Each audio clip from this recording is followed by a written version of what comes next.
Have you ever been manipulated, cheated, and pushed to the edge by someone who's supposed to care about you, or at least respect you? Now imagine taking the high road, only for them to force your hand, and you finally get the ultimate revenge. This is the story of how my ex refused to pay support, tried to sabotage my life, and ended up paying, big time. Before we dive in, hit like if you've ever been wronged by someone you trusted. Share your own revenge stories in the comments, and subscribe for more true tales of justice, cunning, and payback that feels so satisfying. When our first child was born, my ex forced me to quit my job. I had no support system, no family to help with daycare. By the time our second child was 2, I discovered he was having an affair. But that wasn't the worst part. He had become verbally, emotionally, and sometimes physically abusive. I put him out when he abused our first child. Suddenly, I was on my own, financially, emotionally, and legally. He refused to provide a single cent, arguing the courts hadn't ordered him to pay me anything. He lied to the bank and even froze my accounts. And when I filed for default in the divorce proceedings, he assaulted me. For months, I lived in a state of constant fear and stress. Every interaction with him was a gamble, every call or letter a potential emotional landmine. Visual cue, dimly lit apartment, protagonist pacing, hands on head, bills scattered on a table, close-up of tears. Finally, 6 months after I kicked him out, the judge ordered him to pay $2,562 a month in child and spousal support. By then, he had already fallen behind nearly $6,000. I used that to finally get permission to move away, to create a safe environment for me and the kids. A year later, I remarried, thinking my life could finally move forward. I checked the divorce documents carefully. Spousal support wasn't set to end upon remarriage. I assumed I was in the clear.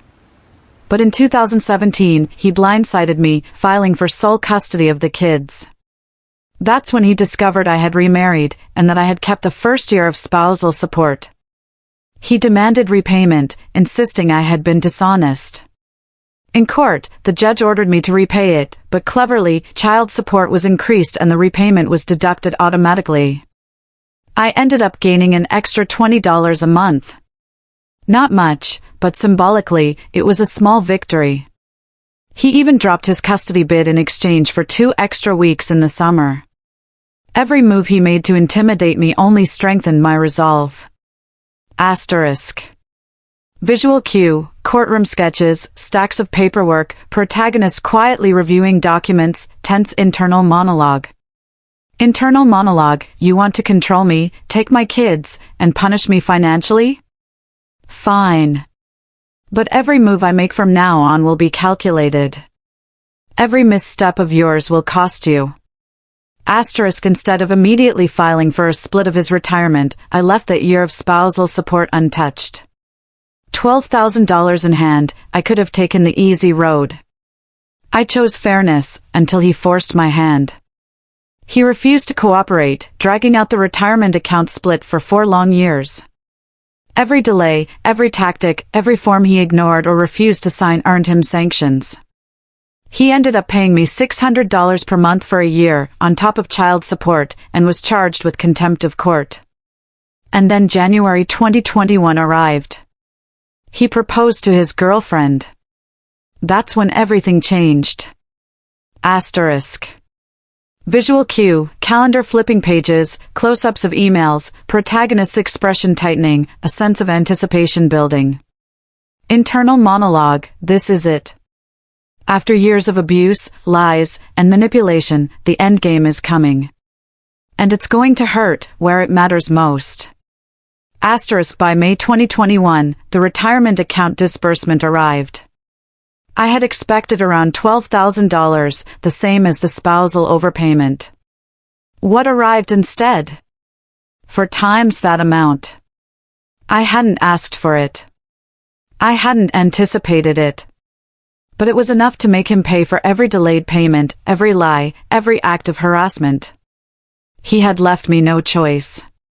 He tried to force my hand by refusing payments, dragging me through the courts, and even threatening my children's security.